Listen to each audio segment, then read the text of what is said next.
Hola a tothom, benvinguts a un nou vídeo. Avui és diumenge i avui us vinc a presentar un projecte que es convertirà en una petita sèrie en aquest canal que es diu Pica de Stars Challenge. Si ens preguntem què coi és el Pica de Stars Challenge, doncs bé, he de dir que és una mena d'evolució que he fet jo a un repte que es diu Everesting Challenge, que consisteix en una sola sortida en bicicleta cobrir tot el desnivell de l'Everest, és a dir, 8.848 metres. Qui ha fet aquest repte? Doncs home, el meu ídol, Valentí San Juan, i també l'han fet altres ciclistes professionals, retirats alguns ja, com el James Boyd, etc. Llavors, què he fet jo? Doncs, com que sóc un globero, l'he reduït una mica, sisplau. L'Everesting Challenge, ostres, una barbaritat per mi. Què faré jo? Doncs el Pica de Stars Challenge, que és el mateix, però 3.143 metres. Llavors, què vaig fer? Doncs vaig anar al mini Alpe d'Huez, que si heu vist aquest vídeo ja sabreu què és, doncs he anat allà i volia calcular quants metres era per saber quantes vaig he de córrer. I want to ride my bicycle,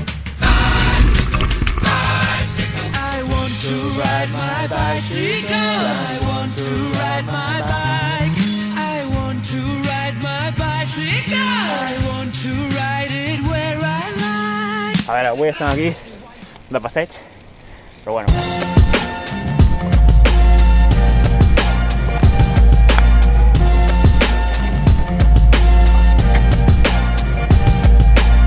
Vale, ja hem solucionat la avaria mecànica i mireu com m'han quedat les mans. Molt bé, doncs, per fi ja d'una vegada per totes s'ha demostrat que sóc bastant tonto perquè m'acabo d'escorrar aquí la puta pujada i m'acabo d'adonar que no li havia donat el botó de començar. Així que hem pujat en va. Així que bueno, tornaré a baixar i tornaré a pujar.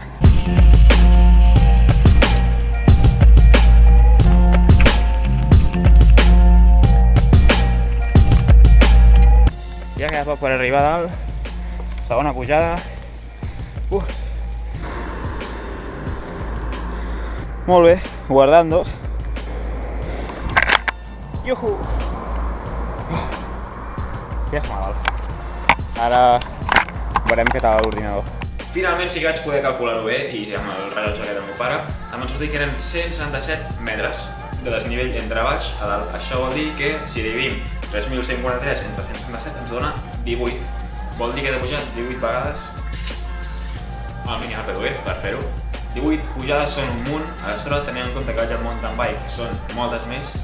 3.143 metres, encara que no us sembli, són una barbaritat de metres per fer un sol dia. Pensa que aquest any les dues etapes gordes del Tour de França, que són l'etapa 9 i l'etapa 17, que a mi m'ha recorregut que el Tour de França pinta molt bé aquest any, doncs tenen uns 4.000 metres de desnivell, és a dir, és com que jo hagués de fer una etapa sencera del Tour. Cal tenir en compte que els pros van en bicicarretera, tenen equips i tot. Jo vaig al mountain bike i vaig sol. Bueno, espera, intentaré convèncer el Víctor, Aleix. Prepareu-vos perquè us intentaré convèncer, vale? Tampoc us demano de fer tot amb mi, però ho sento. Vinga, al pròxim episodi us parlaré sobre la logística, és a dir, com penso plantejar els avituallaments d'això, el tema del dron, perquè el nòvio de la cosina té un dron i intentaré que em gravi. Xavi, si estàs veient això, prepara't. El que faré també serà anunciar la talla del repte i clar, estic fent aquest vídeo ara perquè si el publico serà com que ja no em puc fer enrere. Així que des del moment que es publiqui aquest vídeo que ja no em puc fer enrere. És una bona manera d'autoprohibir-me posar-me excuses perquè clar, fa molta mandra pujar tantes vegades. Però va, adeu!